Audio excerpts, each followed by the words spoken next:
மியூட்ல போட்டேன் எப்படி அது அதுக்கே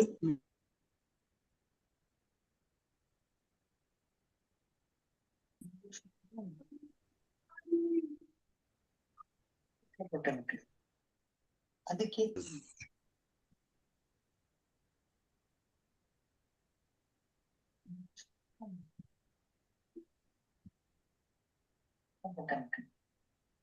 அதுக்கே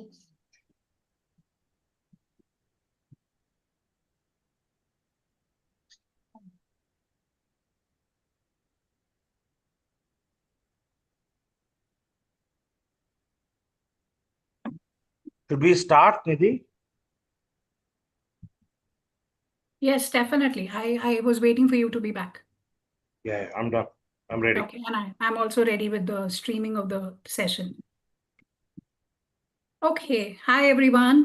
A very good afternoon to all of you. Thank you so much for being here in great numbers, for this wonderful session on the temples of Tamil Nadu. And thank you, Rajam Subramaniam, our member from Silver Talkies Club, who made this possible and made the connection for Silver Talkies and Pradeep ji. So a warm welcome to you, Dr. Pradeep Chakravarthy.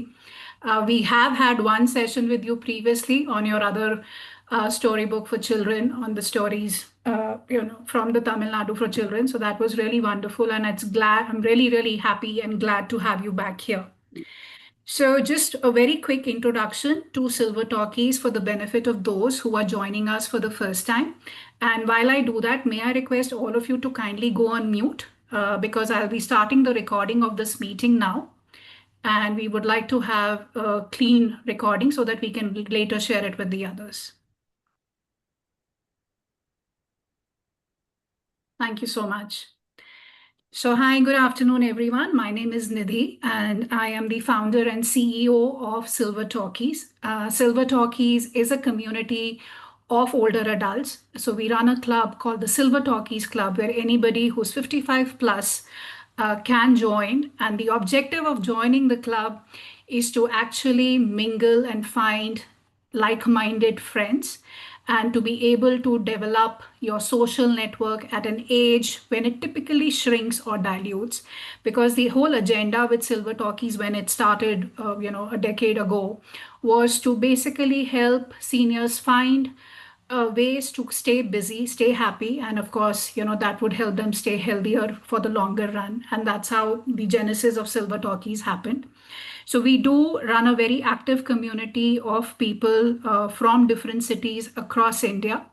And we kind of engage with them and stay in touch with them through online programs like these. We do have a very active calendar every month where we have sessions around awareness topics to doing skill building workshops, digital literacy, to a lot of fun and entertainment programs. And we also have in-person meetups in select cities like Bangalore, Chennai, Delhi, and Mumbai. We also do group travel and a host of other things. So if any one of you is interested in knowing more, I'm around. You can just leave me a message, or you could write to us at connect@silvertalkies.com. Now, let me just very quickly introduce all of you to Dr. Pradeep. I know he doesn't need an introduction, but I do need to kind of, stay true to the decorum of the meeting.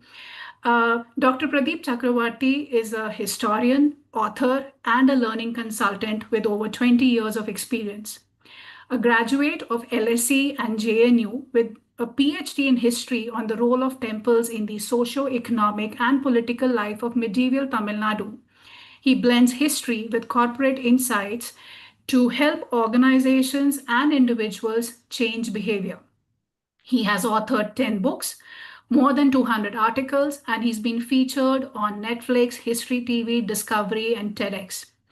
He recently opened Anantya in the Village, a heritage hotel in Alvar, Tirunagari. He does heritage immersion tours also for children. And in fact, just before all of you joined, I was asking him, how did he kind of come to do all these talks on history and heritage? And is that something that he educated himself for? And it was very interesting to know that there was no connection at all. He studied political science and he did HR, but he went on to do his PhD in history.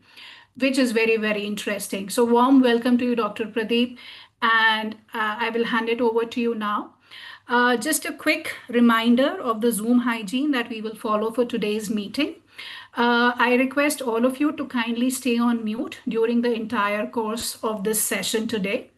Pradeep ji has this presentation to share with us. In case you have any questions to ask, I would request you to kindly put them in the chat box, and I will take them up on your behalf after the presentation is over.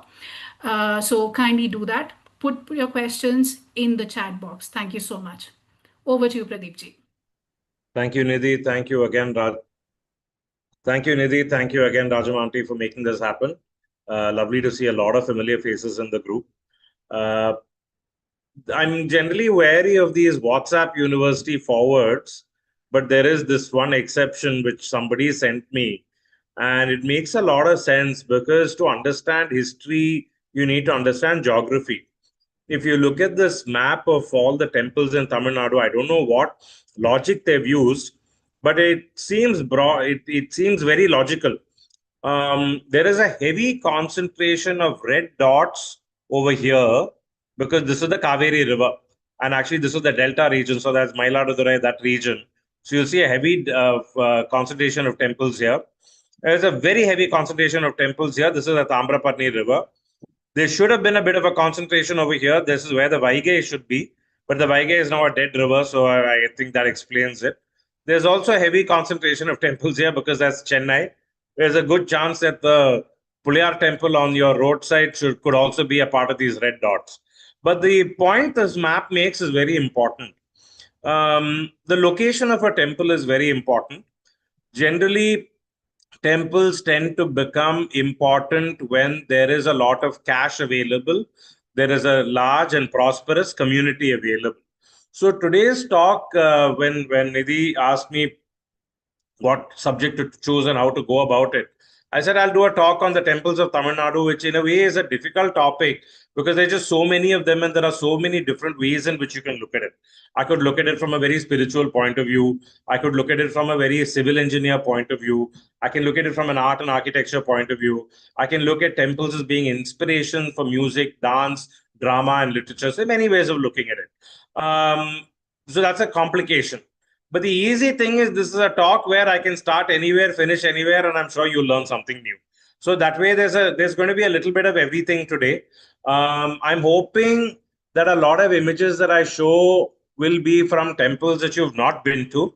There will be some that you have been to, so you don't feel totally out of sea in this talk that I'm giving. And I'm hoping that the images of these temples that I don't show you will encourage you to go there as well. And especially now it's November, it's going to be hitting November, December. So weather will be good. Great time to think of planning a trip. And compared to many other states in India, Tamil Nadu's roads, our connectivity, our hotels are far, far better. So maybe if this talk gives you a sense of spirit of adventure for you to go and see some of the temples, I think this will be time very, very well spent. So I want to start with a poem. This is from the Nalare Divya Prabandham, and let me just recite it for you first, and then I will also explain what the context. Vayam Tagaliya Varkadale Niyaga Veya Kadiron Vilakaga Sheyya Sudaraழியா நடிக்கே சூட்டினேன் சொல்மாலை இடராழி நீங்கவே என்று.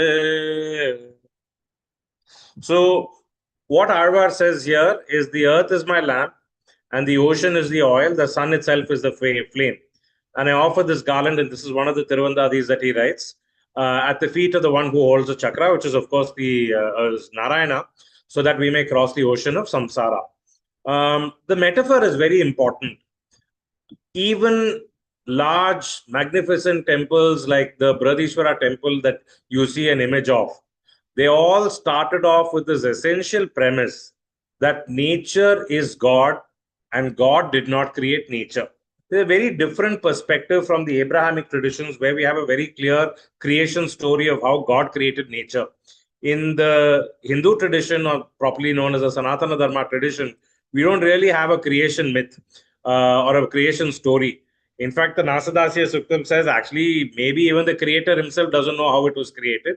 So all our philosophy has been that the earth and the world and the Panchabhutas and the which constitute everything in the universe, they are the God. And for us to understand them, we need a God. So all our temples started from this very fundamental premise that whatever is around us, animate or inanimate, is the spirit of the divine. And that is where God, Goddess is all in. And we'll see in the first part, we're going to see how temples transition from this belief of seeing everything, seeing nature in everything, slowly moving on to structural monuments and some splendid ones like this, and how we can look at temples in very different ways. So this is broadly going to be the way I'm going to look at the talk. And as Nidhi said, wherever you have questions, jot them down, put them on the chat box, and we'll take the last 10-15 minutes to answer question and answers. Yeah. So every state has a fairly large number of Hindu temples. Tamil Nadu tops them, and it's one of the temples with the largest numbers. This, of course, are unofficial numbers, again, kind of temples of India, WhatsApp kind of a thing. There will be many, many other private temples that are not counted here. But there are several temples. And I think this is important because now I'm also traveling more and more into interior parts of other states like Kerala, Karnataka, Andhra, Orissa, a little bit of Gujarat as well. And I'm seeing that something that Nehru said very nicely in the discovery of India, which is that the Hindu culture was really the bonding element of India in the past. And I can see if I go to a place like Orissa, for example, Ganjam district, northern Orissa, southern Orissa, nothing in common with in terms of the language. But there is a connection in terms of some of the architectural motifs, the way they see and love the Ramayana, the way they see the Ramayana or the story of Krishna for their own lives. And ultimately, temples and religion, for that matter, give people hope. And it's this kind of cultural bonding that has really cemented India together. Yeah, there are stories even from the 12th century where we have examples of people from Kashmir coming all the way down to Tamil Nadu and vice versa, probably as well. But the fundamental premise in India has been temples are for bringing people together, for giving people a sense of identity, and seeing how we may be very different. Even, I mean, somebody from northern Tamil Nadu in the old days would have been quite different from somebody in southern Tamil Nadu. But beyond those differences, there were similarities also. So today we are trained to see similarity versus difference.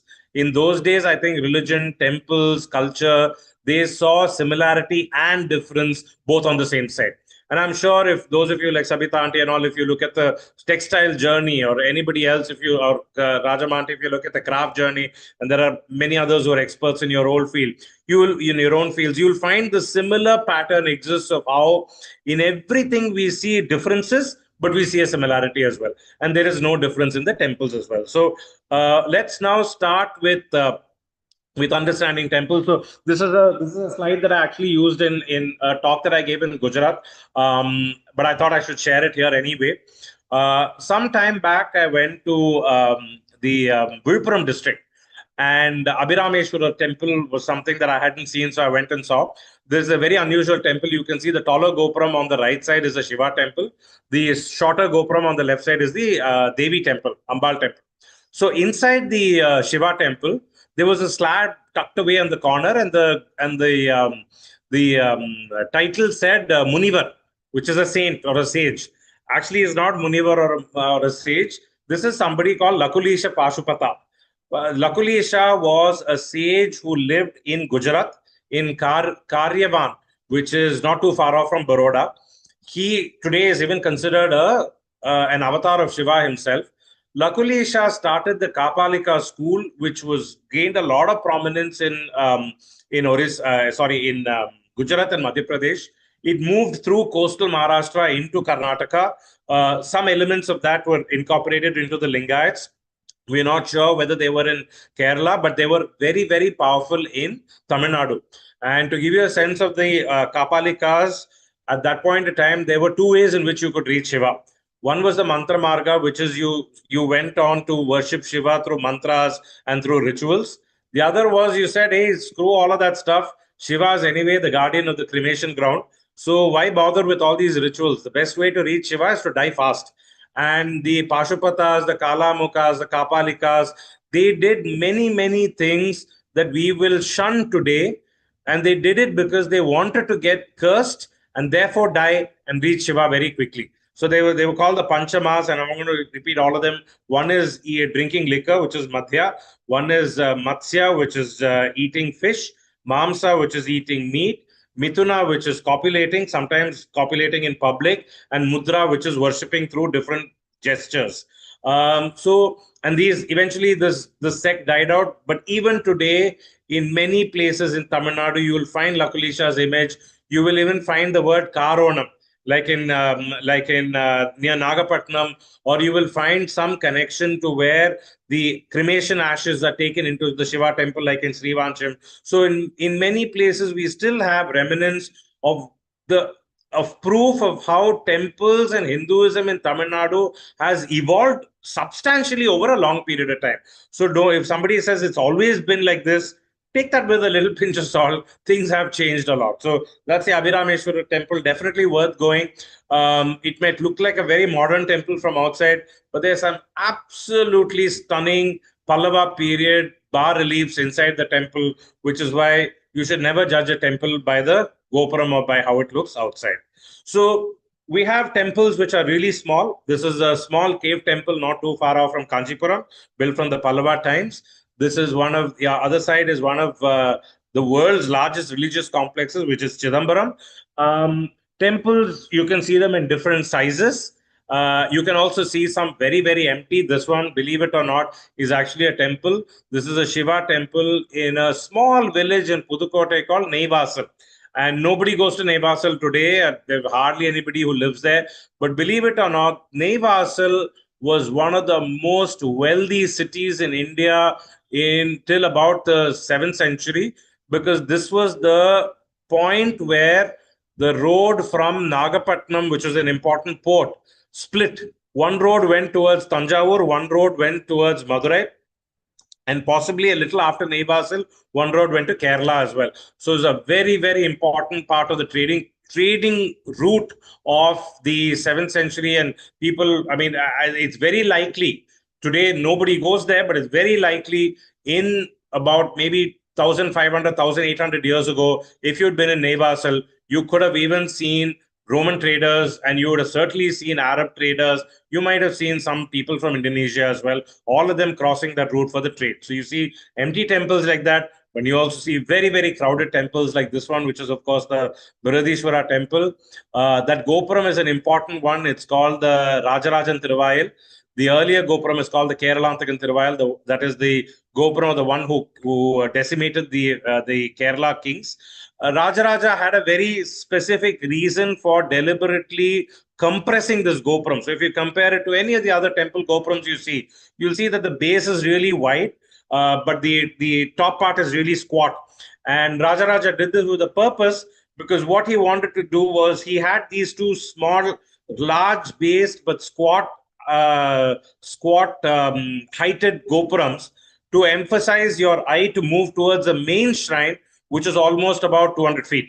And the idea was to get the eye to travel quickly to the main shrine and to emphasize that Shiva was really the important person in the room. So in temples, what I'm trying to say is, when you look at certain parts of a temple which are differing in size, sometimes it may just be careless additions at a later point of time, but many times they're not.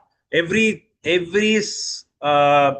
image of size has some relevance for its size, and every motif will also have a reason. And I'm hoping through this talk you will see some of these as you move on. So when you go to a temple, the lesson from this is, if there is something large compared to something small, the artist or the sculptor is probably trying to tell you something. We also have temples which are really isolated. This is the Mayuranatha temple, which is between Tirunelveli and Thirukurungudi. It's been renovated now, but there was a time, and I think this is one of the sadder parts of isolated temples and famous temples. When I was a kid and I was going to these places, at the foothills of this rock, you could find many, many broken sculptures, and all of them have disappeared in the last 20 years. I'm hoping that they're not in some illegally they've been taken out, and I'm hoping that they're kept in preservation somewhere. But you have many of these temples which are completely isolated. Not only does it behove us to support these temples, but also the priests who work there. I mean, I've spoken and met so many priests in these small temples where they don't know where their next meal is going to come.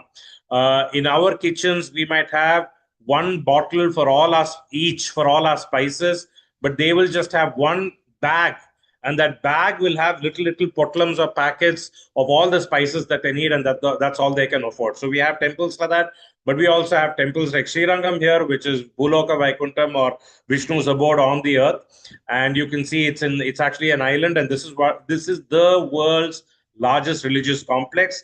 Not just the seven prakaras or the the seven concentric circles around the main deity. The entire town is considered a temple. It's considered sacred. This is actually an island, and we'll talk a little bit more about Srirangam later. So I'm just giving you a sense of how diverse our temples are when you look at them in detail. And there are some which are really old. This one, I don't know whether you can see it just about there.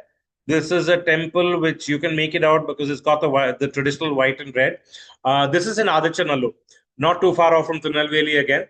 Adichanallur is one of our oldest port cities. It's on the banks of the Tamraparni River. Only about 10% of Adichanallur has been excavated. And from the bones, from the DNA testing, we found bones which belong to the Middle East. We've also found some bones which belong to Southeast Asia. So that's Indonesia, Fiji, that region. So Adichanallur today is a totally godforsaken village. I don't think anybody even lives there anymore, maybe about 100 people. But 1,800, 2,000 years ago, bustling city with so many traders from so many different places, because they were selling some of the things that made Tamil Nadu really wealthy in those days. We were selling pearls to Rome. We were selling ivory tusks. We were selling conch bangles, which women were very, very fond of in those days. We were also selling beads. Many of us at our homes, in our cars, we may have these little talismans made out of beads to ward off the evil eye. India has long been a great supplier of these. In fact, the word Meluha that we have for the Indus Valley civilization, it actually comes from Mesopotamia, and Mesopotamia was one of the kingdoms that was one of our largest consumers of these beads from here. Adichanallur was supplying all of this stuff. And what did we buy from Rome? We bought glass. We didn't have glass. We bought glass from Rome. So this is in that temple. Unfortunately, today it's become more like a Brahmin upper caste temple. But when I used to visit it as a kid, it was still a hypothetical temple, which is it had a wall, but the inside temple was open to the skies. And then they've changed it. And this one, of course, is, you can tell by the skyscrapers in the back, it's from Singapore. So wherever Tamil Nadu people went, we wanted our temples to look the way we looked at, we saw them at home. So even new temples are built that way. And what I love about the Singapore temple is they've still retained the white and the red stripes. And there are many theories on why we have the white and the red. I like a theory that was created suggested by a historian, where he says that these must be the most important colors for fertility rituals, white being semen and red being menstrual blood. Most of our temples of the past all had some connection to fertility. Today, it may not be a big deal. I mean, if we're not able to have a child, we can adopt, or we can go and get an IVF done. But about 2,000 years ago, or even older than that, just the child being born was a miracle. The child surviving till the first birthday was a miracle. And an even bigger miracle was that the mother survived for all of this. So today we take babies for granted, but in those days, fertility was something that was really important. Longevity was important for the tribe to do well. Therefore, these symbols of fertility, today they still exist in these small ways in temples. So just like size, colors also very often matter in the temples that you visit. But all our temples started like this. So this is an example of a hypothetical temple. Fortunately, this has not been changed. And this is a very sad thing that's happening now. All of these hypothetical temples belong to relatively lower castes. I mean, upper caste would have also had something like that, but they got built in later on. But now the lower caste people are also getting a lot of money. Kids are working in IT or something like that. They're getting money. They also want to build big temples. They're not happy with open ones like this. So many of these old temples which are open to the sky with these kind of terracotta images or just a lamp. If you notice this here, it's just a stucco lamp, and it's not even stone. It's made out of brick, and there's a lamp on the top. That's all the deity is. And sadly, many of these are being changed into Mariamman temples or Amman temples, where there's actually no connection to Amman in that particular temple. So all our temples started like this, open to the skies, and even the big temples, if you know, they still have a sthala vriksha or a sacred tree. That would have been the main deity in the old days. So this is a very large Shiva temple, but they've still preserved the Sthala Vriksha. So the old temples believe God was in nature, and they saw that God in nature. So a tree, a river, or a pond, or even the entire mountain was considered sacred. This was our oldest form of temples, and this is not just in Tamil Nadu. Across India, it was like this. Slowly, that started changing. Fortunately, one place where this is still preserved is in Kerala. So this one over here is just, both of these temples are just called Vanaraja. They're in the middle of a kava. A kava many times is privately owned, sometimes by a community. A kava is a large plot of land which is a forest. The entire forest is seen as a temple. There are very strict rules about what you can, when you can go in, what you can do, what you can't do, and you certainly don't pick and take anything out from a kava, because everything is considered sacred. And in a kava temple, since the whole kava, the forest is considered sacred, sometimes they will have a representation of just a stone. It might look like some ordinary stone to us, but for them, this is the temple. And Kerala still has it. So all, without exception, all our grand temples in Tamil Nadu would have started like this at some point in time. Then, of course, they started changing over a period of time. So these are two more examples for you. This is called, on the left side, it's called a Podavu. This is also again from southern Tamil Nadu. Again, you can see the trademark colors of red and white. A Podavu is a structure that can be easily destroyed. It's usually just brick and stucco. It's shaped like an obelisk, which is very unusual, because the only other place you find this is actually in ancient Egypt. The top usually has space for a lamp to be kept. Very often there is a crescent moon and a dot. And this stands for a sentiment that as long as the sun and the moon rule the skies, we will not forget. And who will we not forget? This must have been the memorial stone either for a very chaste woman or for a man who gave up his life protecting that village from cattle raids. In Karnataka, sometimes they have such podavas for dogs as well, and sometimes for roosters who won in a cockfight. But generally in Tamil Nadu, they're for people. And the names of the people are never inscribed, and ever so often a podava is changed, it becomes a new one. Fortunately, there are still some in southern Tamil Nadu which have not been built over. Now the trend is to build over these podavas and make them into proper temples, put in an image of an INR or an Amman or something. Fortunately, these are old ones. And on the other side, this may look like an image from Kerala, but it's actually from Pudukkottai. This is a snake temple. Snakes, again, have long been considered a fertility symbol. And in those days, possibly the number one cause for death for many people would have been a snake bite. So we revered snakes, we worshipped them, and we also gave a lot of thanks to the snakes because they ate the rats, which is a very useful service in an agrarian community. So all our old temples started like this, and this comes, and they started changing because the way we interacted with temples started changing. So when we started off, we saw God as being immanent in all the nature, which is the Panchabhutas. Over a period of time, we stopped seeing, as we became more and more civilized, as we became more and more agrarian, irrigation systems improved. The Iron Age meant that we had We had implements for agriculture made out of iron rather than bronze. So as cash flow increased, we were not so impressed with these hypothetical temples open to the sky. We wanted to build something bigger and better. I think it's a very direct correlation today. If I have no money, I buy a really simple cell phone which just has a red button and a green button. If I have a little bit more money, I have a better quality phone. And then if I have a lot of money, of course, I have multiple phones, SIM cards, and I have diamonds encrusted in them. Temples follow the same pattern. Old communities, not too much of money, very simple structures.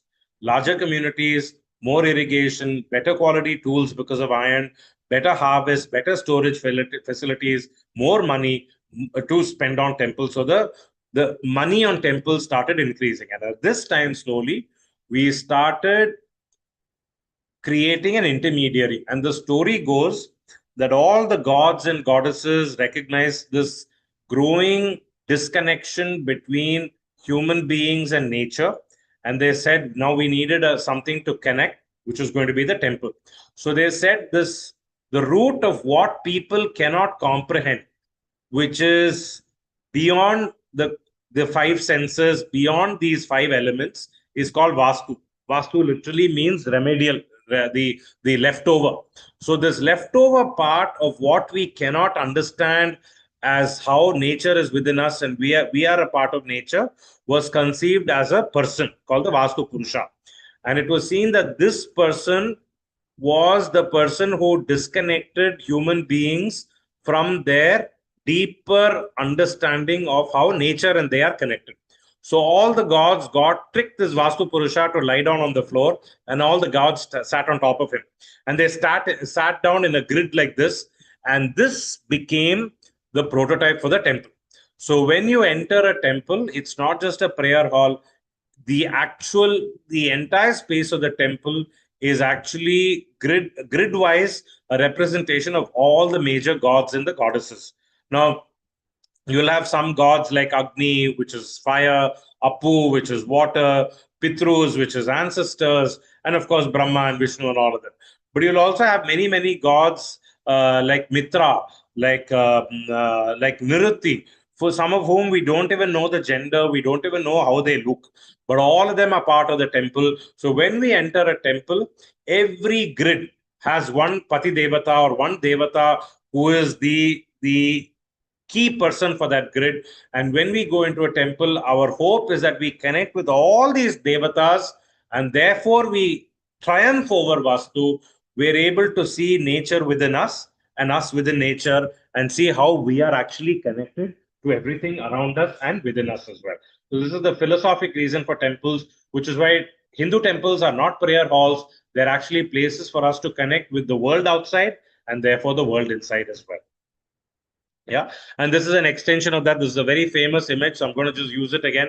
So on this side you see the gopuram, on the left side you see the gopuram, which is the entrance tower, and you see the vimanam at the end. All of these are the different chakras or the energy points within our body, and how these connect to different parts of the temple.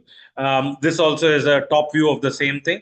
So every part of the temple, and in various tantric texts, in various temple building texts, these go into a lot more detail. Every part of the temple, therefore, connects to one part of the human body. And as you progress from outside to inside, you slowly shed all your different veils of ignorance. You shed all your different things that prevent you from connecting with yourself. And finally, you reach the main Garbhagriha or the main sanctum, where you're completely stripped of all these illusions and you're able to connect with the deity and with yourself.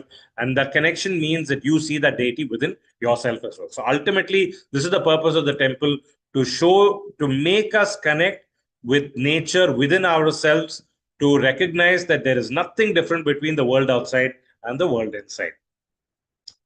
But from about the 7th century onwards, things changed a little bit. So, well, 6th century onwards itself, when the Pallavas started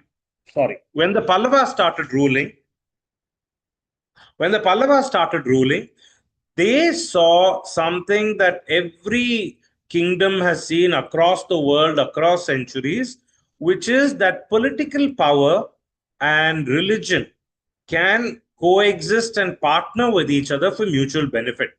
So when the king supports the temple and therefore the local economy, the king gets a legitimacy to rule. All kings are always worried about their king, people in their kingdom asking, why should we be obeying the king? And if the king equates him to God, then there is a greater ability for people to see God in him and therefore obey him. Temples also benefited. When there is political patronage, there is a lot of economics and economic wealth flowing into the institution. So, by about, I mean, it started from about the 6th century Pallavas onwards, but it really got solidified in the Chola period. So, we're talking about the 10th, 12th centuries. Everything that we expect from the government today, the temple did for the local community. Hospitals, education, income tax collection, art and entertainment, the protection during war, all of these were provided by the temple for the local community. This worked very well for the king because the king in those days could not physically be at every part of his kingdom. Of course, he had to keep traveling all the time, but he had to be moving all the time so that anytime if he stayed in one place, there'll be a civil war somewhere else, some uprising somewhere. So he needed somebody really reliable in the local community to collect the taxes, to collect the grains, keep them safely, and in times of distress, protect the kingdom, protect the local community, and also give them the grain. And that's what the temple did. So the temple became the representative of the king, which is why the temple in Tamil Nadu is not called a kovil. It's not called a devalaya. It's actually called a kovil. And kovil splits into kon, illam. Kon is a king in Tamil, illam is a house. So when we refer to a temple, we are actually referring to the house of the king. So by the 12th century, the Agama texts, which are all the texts that look at how rituals should be performed, the Agama texts come in. The Tantras come in. The Tantras are also kind of the Agamas, but they also look at how temples have to be built. All of these come together and they create a system where every ritual that is practiced in the temple is also practiced in the palace. Everything that is done to the king is done to the god as well. So this connection is very, very clear with each other. And this is why Tamil Nadu temples start exploding in terms of number and in terms of size as well. Because when the community grows larger and larger, the temple needs more and more space to accommodate all these people because the temple becomes a rallying point for the community and therefore our temples become much larger as well. Right? And here is an image of Rajaraja Chola on this side. He's got a very handsome mustache and a beard, and he's got his hair all tied up in a top knot. And he is praying to his favorite god, Nataraja of Chidambaram, who's shown white in color, besmeared with ashes. That's Rajaraja over there, who built the Bradishwara temple. So all our temples originally started as sacred trees or some element of nature. Then in the Pallava period, little bit in the Pandya period as well, maybe inspired by the Chalukyas in Karnataka, but we are not sure. In about the 6th, 7th century onwards, slowly they start hollowing out granite hillocks into caves. I'm not sure whether I have a lot of images of the cave temples, but I strongly recommend you check, and there's enough available on the net also on this. Some of my books will have lists. Look for the lists of some of the oldest Pandya and Pallava cave temples. They will boggle your mind with the level of attention to detail and the mastery on stone. Remember, we're not talking about marble, which is an easy stone to carve. We're talking about granite, which is a really difficult stone to carve. And the ability for them with just a chisel and a hammer and a plumb line to create caves in the world's one of the most densest rocks, which is granite. So they've created caves where you go in and you can turn left or a right. Every sculpture, every deity in the temple inside the cave will be made out of the same rock, meaning there'll be no cut rock inserted inside. Everything has just been gouged out. But the attention to detail, the perpendiculars, the angles, everything will be perfect. It's truly something that we need to be proud about. And it's a big lesson for us that not one of those caves we actually, maybe one or two we have names, like in Pulayarpatti we have the name, but it's only a title. We don't really know that person's name. We hardly know the names of all these sculptors. And clearly, it wouldn't have been one sculptor doing it, it would have been multiple people doing it. In fact, not too far off from Mamallapuram, there is actually a little settlement where the name escapes me now, but that used to be the spot where people, the workers who built the Mamallapuram caves, they actually settled down there, and we have some of their names written over there. But seldom do we have the names of the people on the cave itself. If you need a crash course in understanding how these temples evolved, Mamallapuram, the Pancharathas, has the best place. Nothing to do with the Mahabharata. The first is the Draupadi Ratha, so-called because there's a Devi inside. Our oldest deity were the mother goddess figures. The mother, the earth, fertility, childbearing, all of these were put together. And our oldest temples were simple wood or brick thatch structures, which is what this temple represents. Then in the Pallava period, slowly we start seeing the entire cave, this which is a cave here, which is gouged out into a small temple. So you have this very simple, this is called a kuti. So you can see this is the fundamental shape. You have a square with a triangular shape on the top. And this is the hut. Now the same shape is used over here. And it's used multiple times over here, three over here, and then there are more over here, and then it's built over. So this fundamental kuti shape is used multiple times over, and then it becomes a much larger temple. So suppose you go to the Brihadishwara temple and you're staggered by the size. You don't need to be. If you just condense it down, it will all come down to this one kuti, one square with a triangle on the top. And these will be built in layers, and the whole larger structure will be created. So we first started off with monolith temples like this. The famous ones are, of course, in Mamallapuram, but the ones not too far off from Madurai, Vetuvan Kovil is the Pandya version. Again, one of the most stunning locations for you to go and see. So we started off with square structures, and then in the Mamallapuram Rathas, you can see this very clearly. You move on to the Vesara Vimana, where you stretch it a little bit. And these came in very convenient for housing images of a reclining Buddha, because by the 7th century, Buddhism had become very popular, either a reclining Buddha or a reclining Vishnu. And then you can't quite see it over here.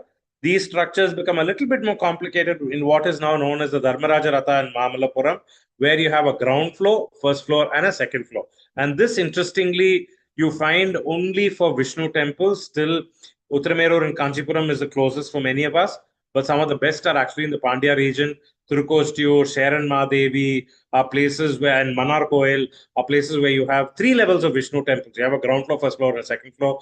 Shiva temples, you don't find 3 levels, but you do find a first level in Sirgari. You have this stunning image in Sirgari in the first level of these huge images of Shiva and Parvati. I would think that's one of the few temples in Tamil Nadu where you have an actual image of Shiva and Parvati, and that too at that size in the first floor. So slowly temples grew over a period of time, and then finally you have the Gajaprashta Vimana, which is a temple in the apsidal shape. And the sculptor, just to be sure you got the point, he also sculpted a little elephant close to it, because the Gajaprashta means the rump of an elephant. And it's a bit of a mystery. We don't know why, but Gajaprashta was popular only in the Madras region. In the Kanchipuram Madras region, Tanjavur or Tirunelveli sides, you don't find this temple at all, this form at all, but definitely something very unique. And it existed in the Pallava period, but after that, after the 7th, 8th centuries, we don't find it at all. We don't know why it got disappeared. So all our large temples still have these deeper connections. I'm pulling out a temple from Andhra this time. This is, of course, Kalahasti. The Panchabhuta Stalas remind us of how in the temple tradition, we still are required to see God in the 5 different elements of nature that form every part of the universe. And this is, of course, the Vayu Linga in Kalahasti, where there is no Linga. It's just the air which is inside. And of course, there is a gold cage kind of an ornament to help us focus our attention to the Vayu Linga. And sometimes temples are not just the big grand structures that you see. Near Tirunelveli is this tiny town called Srivaikuntam. And in Srivaikuntam, most of it is lost. But there once used to be a clay-walled fort, which had a community of people called the Kottapalamar living there. It was a very unique system that broke up in the 1970s. No man from outside the fort was allowed to go inside the fort. No woman from inside the fort was allowed to come outside the fort. So women from outside could go in, men from inside could come in, but women were not seen. And the whole generations of women for about 300 to 400 years lived their entire life inside the fort, never once coming out. And for that community, these doors were actually the main temple. And the you can still see two of the doors. There were originally four. Two or three of them are still standing. The mud wall is still standing. And before you're very quick to condemn the women or the men in that group, you must also remember, I mean, I've spoken to some of those community people. They all remind us that the women are actually very well educated. They knew everything. In fact, by the way, in that community, the women owned the lands. The men looked after, but they had razor sharp memories. They knew what land, how much they had, what it gave last year, how much it gave this year.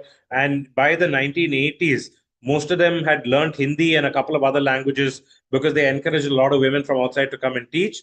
And there's actually I remember an article in in Femina where the reporter from Bombay or Delhi, she says, "Oh, don't you feel sad that you've never seen America? You've never seen the outside world?" And she responds and says, "She says, well, you've only heard of America, but you've never visited America. Many people look at the flight, but they can never be on a flight. So life is like that. I think we know what we have, and we're happy with it, and we make do with our life. So just to say that we can't judge other communities by our standards. But anyway, coming back to the topic, these doors were also temples for the Kottapalamar community in Srivaikuntam, which is in Thoothukudi district. Sometimes our temples have spooky secrets as well. This one on the right side is a must-see if you're driving from Chennai to Bangalore. It's in a place called Melpadi. It's got a lot of attention after Ponniyin Selvan movie because this temple is the burial site for Rajaraja Chola's grandfather. We talked about the Kapalikas earlier on, Lakulisha Pashupata. In the Chola period, especially Rajaraja and Rajendra, they were greatly enamored of the Kapalika tradition. And in the Kapalika tradition, when somebody died, the dead body was given over to the Kapalika monks. And they might have, done all kinds of rituals which we will say are spooky today. And the body is buried, a Shivalinga is installed on top of it, and that temple becomes called a Pallipade. And I kid you not, even today, even if you don't know the story, I mean, now maybe there's some auto suggestion, but even if you don't know the story, this particular one in Ranipet, if you go in, you actually feel a little spooked out. And sadly, we have only 3 Pallipades in Tamil Nadu, 2 of them in Tamil Nadu and 1 in Andhra. These are for the Cholas. There is one Pallipade temple near Virudhunagar for the Pandya kings. So there would have actually been somebody buried under that. There's a lot of rumors floating around on which is Rajaraja's burial site. The truth is we don't know, because to qualify as a Pallipade, the temple has to have an inscription which says this is a Pallipade and the so-and-so person is buried under that. This temple on this side is another Pallipade temple near Kumbakonam. And this one is interesting because on the other side, a later hand has actually tried to destroy that word, remove that word Pallipade by chiseling it away. But they have not done a good job, but this one still is there. And this one was built by Rajendra Chola, either for his mother or for his aunt. So there are some temples which have spooky secrets as well. Some temples are not Hindu at all. So this one, you have your classic Gajaprastha Vimana over here, not too far off from Kanchipuram. So well worth a visit if you're in Chennai. This is a Jain temple. And this is in a village called Tiruparuthi Kundram. Tiru is, of course, sacred. Paruthi is cotton. So this must have been a place where cotton was very important. Trilokinatha temple is what this is called. Today, it's a state archaeological survey monument. This mantapa over here has some stunning paintings from the Jain period. From the Jain texts. Redone probably in the Vijayanagara period. And you can see the Dwajastamba over here. You can see the Balipita over here. Very traditional Hindu temple, but nothing to do with Hinduism, completely a Jain temple. So sometimes looks can be deceptive. So this is a good opportunity for me to talk about the Dwajastamba. In the palace, the first sign of royalty was the flag post. And in fact, it was the job of a king, victorious king, to actually cut down the flag post or insert an iron nail. So in a temple also, the first sign of kingship, the deity is a flagstaff, which is why even today, many of the older devotees will actually prostrate themselves in front of it. The Bali Pita on the back is an important thing. We talked about how the entire temple is filled with different squares. Each square belongs to one devata. And each of these Bali Pitas that you see within a temple will belong to one devata. The main Bali Pita will belong to all the devatas who are not represented otherwise. And Bali is given. So Bali, by the way, is different from Havis. In a yajna, which we do for a wedding or for any ceremony, we offer ghee into the rice, asking for something in return. This is not as though it's translated as a sacrifice. It's not a sacrifice because we don't give anything that we don't get again. We have ghee, we give a little bit.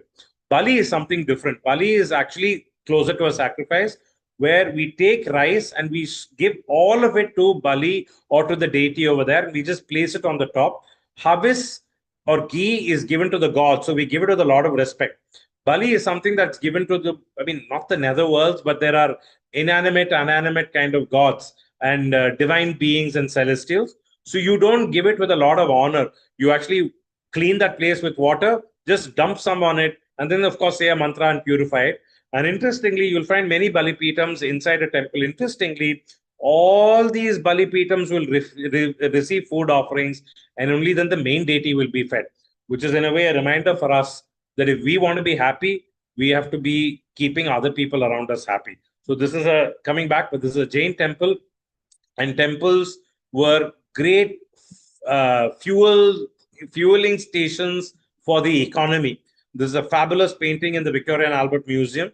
It shows a procession of a Vishnu Vaishnava deity in Tanjavur, probably painted in the 18th century. There's a companion painting to this of Shaivite procession in night. And you'll see how many musical instruments are there, how many textiles are there, how many people are there, how many crafts are supported. So just one temple festival, not only would it give a lot of entertainment to people, but it will fuel the economy of the local community so much. And festivals were always done usually in the summer months when land was fallow, people had the time, and the temples also had the energy to recruit these people. So every festival was like a economic powerhouse for that local community. Temples are also a reminder for self-awareness. I'm going to just play this video now. And you will see this palanquin will keep going back and forth and the doors will keep shutting. Okay, that's what you need to see in this one. You can see the palanquin going in front and the doors are shutting. And as it goes back, the doors will open again.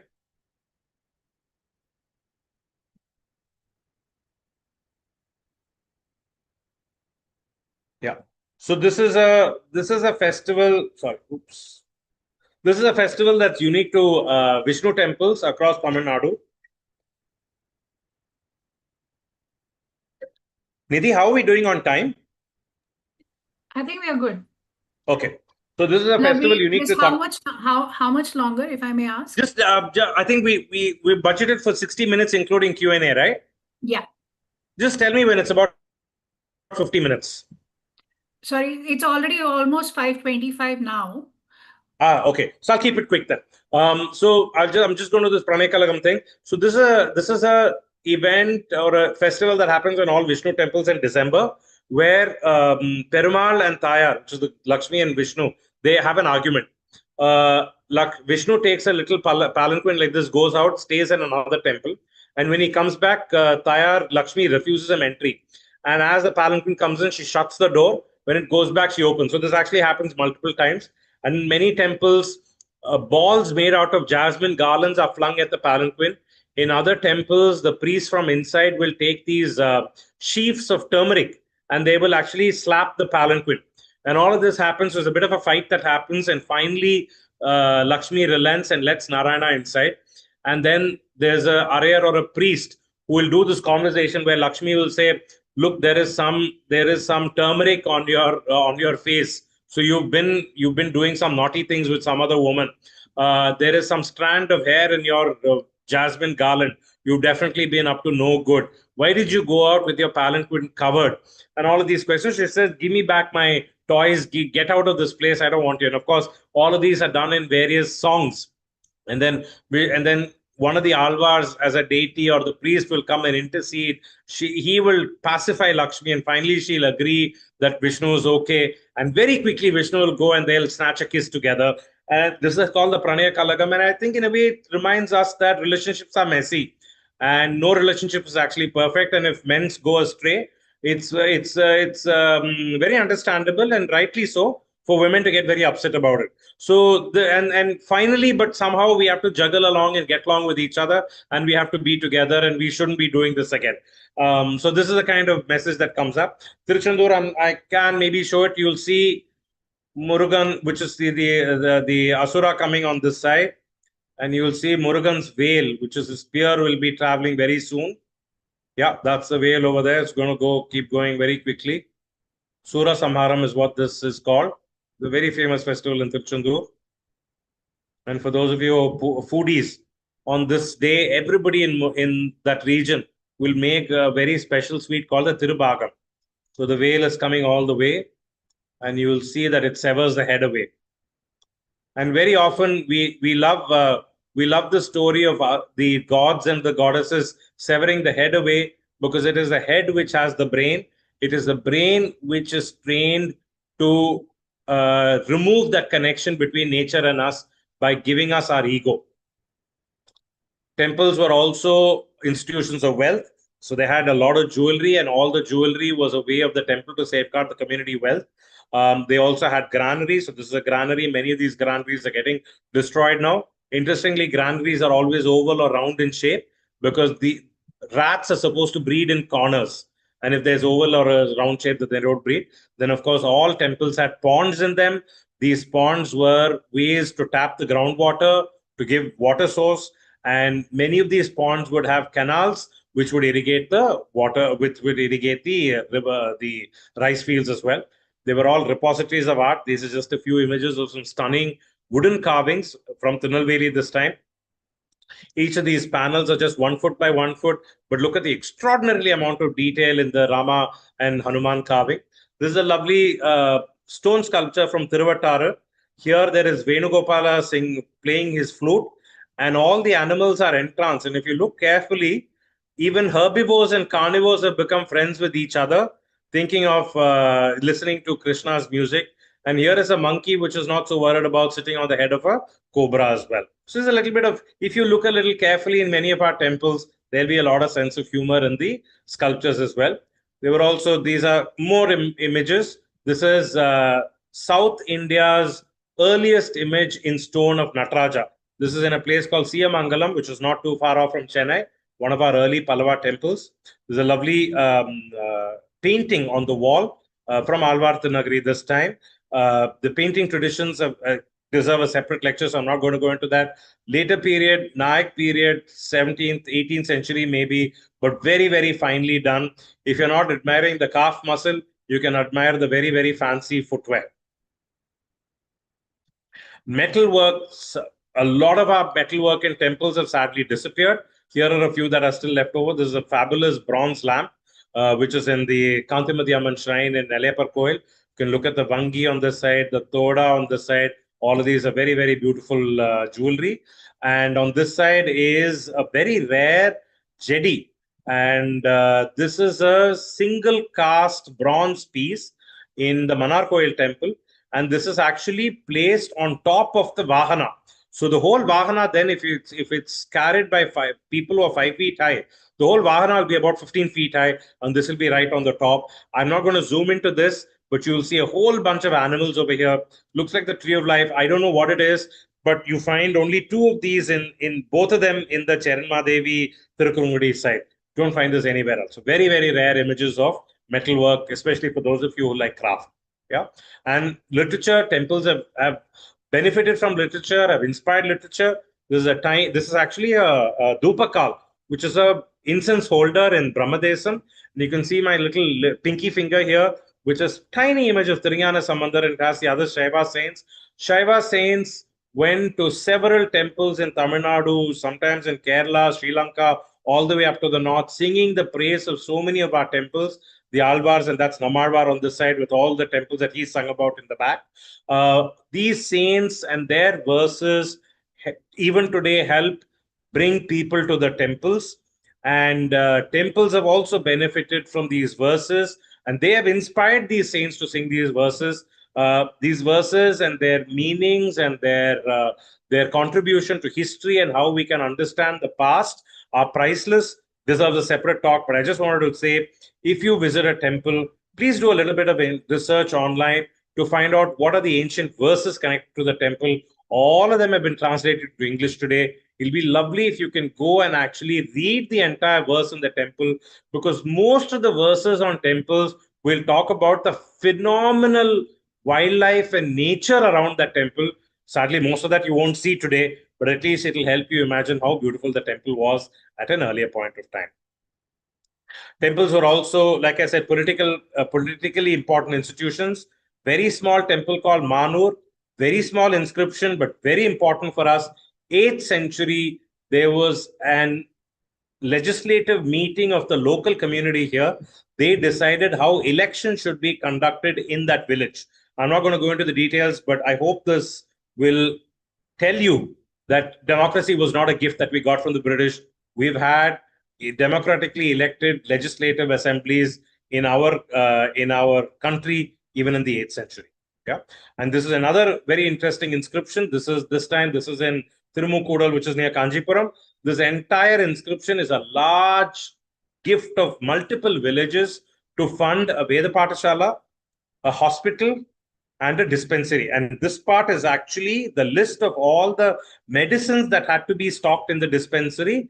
And even today, if you're an Ayurvedic medicine user, you go with your list of Ayurvedic medicines, you will find all of them on this list over here. And just so that you know, if you have kids in hostel, the Veda Pathashala and the hospital, it had a hostel as well, where young boys were given a mat to sleep on, an oil lamp to study by the night, and every Saturday they got firewood to have a hot water bath for their oil bath. I was talking to you about all the Bali Pitas and how all of them are served. So these are some of them. Sometimes temples can also divide people. This is the Thirumayam temple, where in 1247 there was a very, very bitter, bloody fight between the Sri Maheshwaras and the Sri Vaishnavas, which had to get sorted by an arbitration, very much like the Berlin Wall, and that was done by a Hoysala king. We'll talk about that some other time. But many times, and this is the slide that I'd like to leave you with, most times temples actually bring people together. Yes, there's a lot of jostling and crowds and things, but a temple is a great place for you to realize how, whether you're rich or poor, whether you're educated or uneducated, all of us at the end of the day have a lot of fears in our life. We all have pretty much the same kind of problems, and somehow we find our own ways of hope and dealing with these and moving on in life and keeping a sunny smile, even though in our hearts we may be crying a little bit. And that's really the purpose of a temple, to give us that sense of hope, so that we can fight the problems that we have, overcome them, and move on. And this is the tradition that we have in temples, is also what we do at home. Typically in a temple, we stand straight in front of the deity and look at the deity. It's called a darshan or not a drishti. The idea is, the more and more you look at the deity, the more and more the deity light emerges, which is why it's not a good idea to have a lot of bright lighting in the temple. You have to take that time, savor that experience, wait for your eyes to adjust, see the deity, and then the deity will remind you that if you see the deity with potential, the deity will see you back with potential. If you see the deity with anger, the deity will see you back with anger.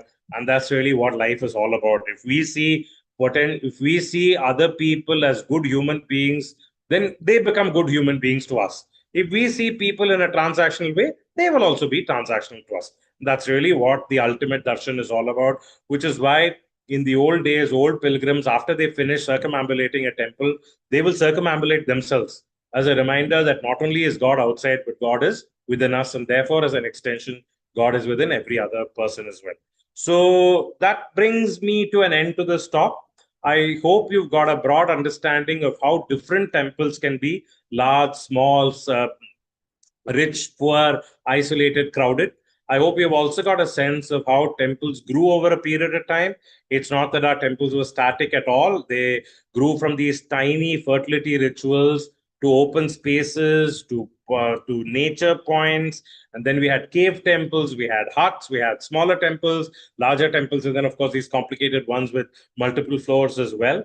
And how many things that we do in the temple, our parents or grandparents may not have told us, but all of them will come back to some element of how either we cannot live in society alone, we need relationships, we need to work with relationships, or that ultimately it's about seeing that divinity within ourselves and seeing them outside. And the best way to do that is to recognize that everything around us is divine in some form. We are as much divine as that outside, and that outside is within us as well. So there's a broad sense of what we looked at. I know it's a lot to cover in one talk, and I'm glad that this is going to be recorded and put up.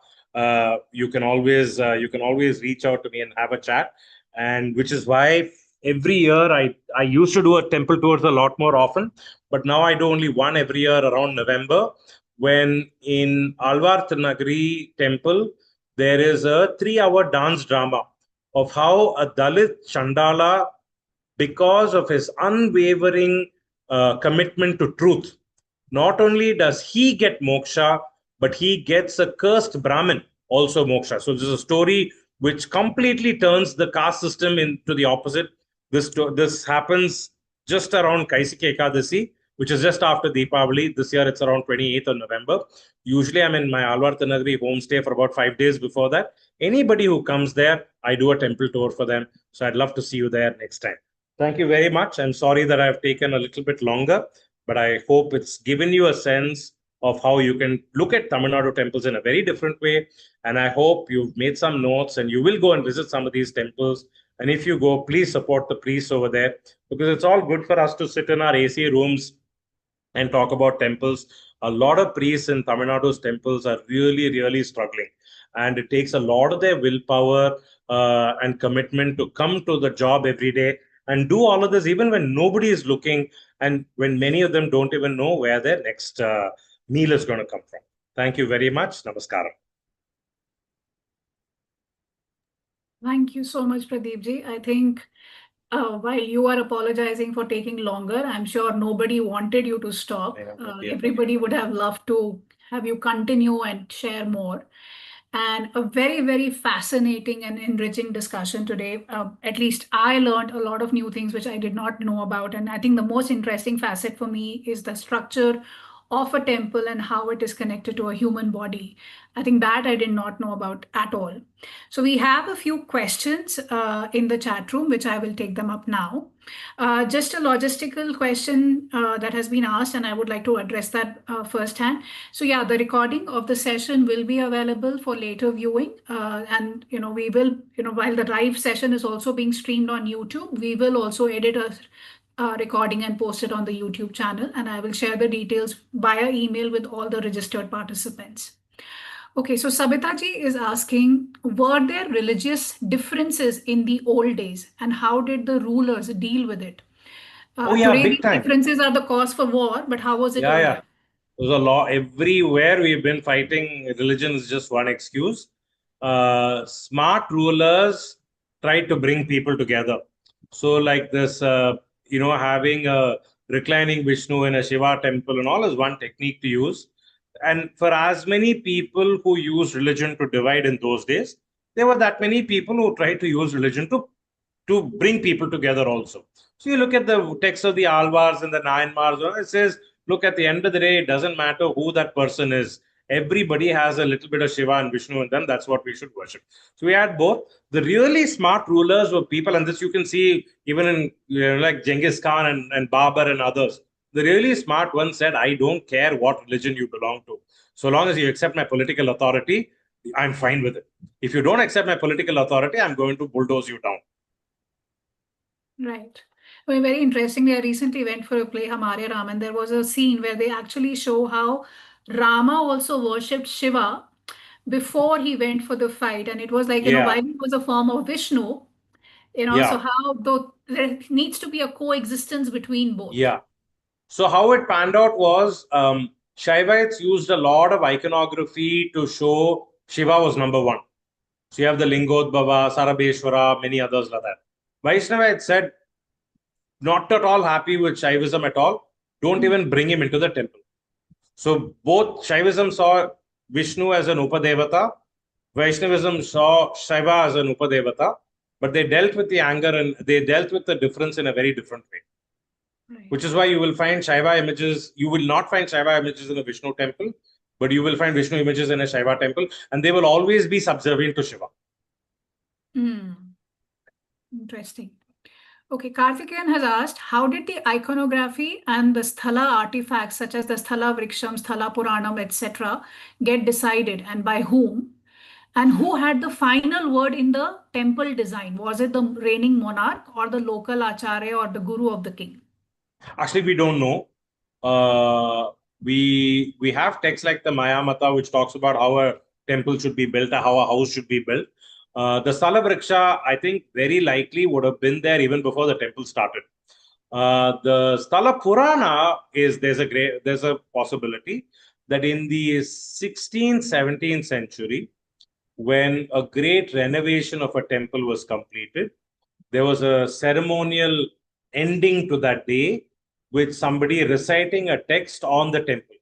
So a great Tamil scholar or a Sanskrit scholar would have been commissioned to create a Sthala Purana, basically a text which glorifies the structure, reconnects that structure to the land, and makes everybody in that land feel very special about themselves. So on that day, when the temple Kumbhabhishekam or some prokshanam would have been done, this Sthala Purana would have been read out. And this tradition we know because Uve Saminadayar, when he talks about his life in the 19th century, his guru wrote many Sthala Puranas. So Sthala Puranas were texts that were meant to reconnect the devotee to that structure and to the place itself. Because remember, in the Hindu tradition, the land is sacred. It never moves. Time is constantly changing. So everything was about bringing that essence back to the land is important. Structure will keep changing, but it's the land that is important. Great. Okay. So when did people start worshipping Vishnu, and which god or goddess was the original form of deity which was worshipped in Tamil Nadu? So again, there was some mother goddess worship happening in Tamil Nadu. But even the word Pidari is the word for Durga. So there were two kinds of Amman and Pidari. Amman was the more motherly kind of female deity. Pidari was the more violent mother goddess deity. But Pidari again is not a Tamil word. It's Bhadra Kali. Bhadra became Pidari. So they may have been, it may have had a Sanskrit root, we're not sure. But definitely there was mother goddess worship in Tamil Nadu for sure. Anyway, the Rig Veda itself doesn't talk about Shiva and Vishnu. They come up as independent gods only in the Yajur Veda. So in that time, and when the Sanskrit traditions came into the south, the Sangam literature talks about Mayon. Mayon is seen as Vishnu today. But was Mayon a different god before the Sanskritic tradition came? We don't know. But what we do know is things have changed a lot. Yeah. Okay. Rukmani is asking, was there a science or background deciding on a particular site for construction of the temple, and were they all used for Gurukulas? Yeah, yes, there was definitely a lot of thought put into the site for a temple. Mayamata is an excellent text to start with. In fact, Mayamata must have probably, because Mayamata talks about 22-story temples, it could have been written by the Cholas after they did the Bradishwara temple. And these sites were not just for temples, but they were for houses as well. So the site was chosen, the land would be plowed for some time, cattle will be allowed to graze, somebody will watch it for one whole year, checking on the slope, where there is water stagnation.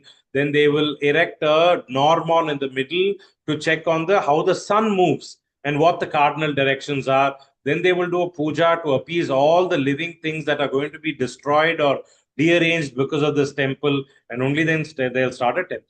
So there's a lot of rules. Maya Mata is an excellent text to look at it for Tamil Nadu. Perfect. Thank you. So somebody's asked, would you be able to share a list of the temples that you referred to during the talk today? I was just wondering, are these all mentioned in your book? The road Some of less them traveled? are, but just hang on for another 6 months to a year. Amar Ramesh and I are bringing out a book called 100 Temples of Tamil Nadu. That should be on your bucket list. Oh, All of wonderful. these and more will be there with lovely photographs. Sounds wonderful. I've anyways, for everybody's reference, I have shared a link to Pradeep ji's existing book, A Road Less Traveled, which does cover the temples in Tamil Nadu, and definitely Yeah, and that has it has a lot more articulate version of this talk that I gave in the introduction. Very interesting. I don't see any more questions here in the chat room. And Pradeep ji, I must say we definitely need a more elaborate session with you. And there were parts which you skipped, which you said, make for an individual session in themselves. So would be happy to have you back. But thank you so much for finding time for us. And I'm looking forward to doing the walk with you in Chennai now. Pleasure. Thank you. Thank you very much. Thank you. Thank you, everyone. Bye. Have a great evening ahead. Thank you so much. Bye-bye. Bye-bye. Bye.